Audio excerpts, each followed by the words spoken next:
Durun araktan alın koy. Nətin imunda nələri görünsün.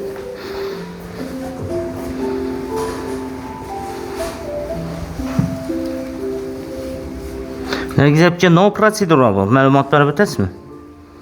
Bugün inan bizə də əbkəmiz foot masaja gəlibdəkən, buna əvzəllikləri bizə də birinci olub kan aylanışı, sirkulyasiya kroyu yaxşılanadı, baş ağrıq, uykusuzluq, orqanizmə çarçaq olsa həmməsini çıxaradı bu proseduramız bizəni.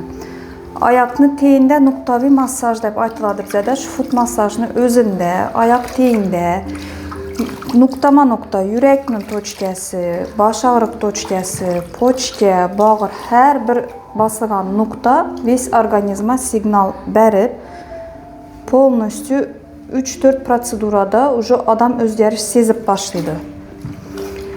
Köp əyallarımız inan oxtucu olub işləydi, doktorlarımız var, dik ayaq, kəllə ağrıq, bel ağrıq, migren, kəllə aylanışma. Şu nərsədə polностью şu noktavi masajda, foot masajda keçimə var şu nərsəni. Faydasıdır. Faydası kətdə avam. Ukol darısız bemalal bir 3-4 prosedurada adamın orqanizmində sezilərli dərəcədə özgəriş var.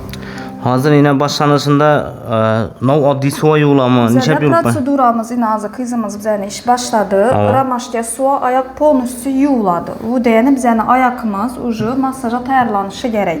Ramaşka suya yuyulub, polностью skrabda обработка etib ina yurtturğallarımızın ayaq oraladı. Bu deyəni sünyak qızışı gərək. Ayaq polностью işə tayar buluşu gərək. 5-10 minut iş oralayıb duradı.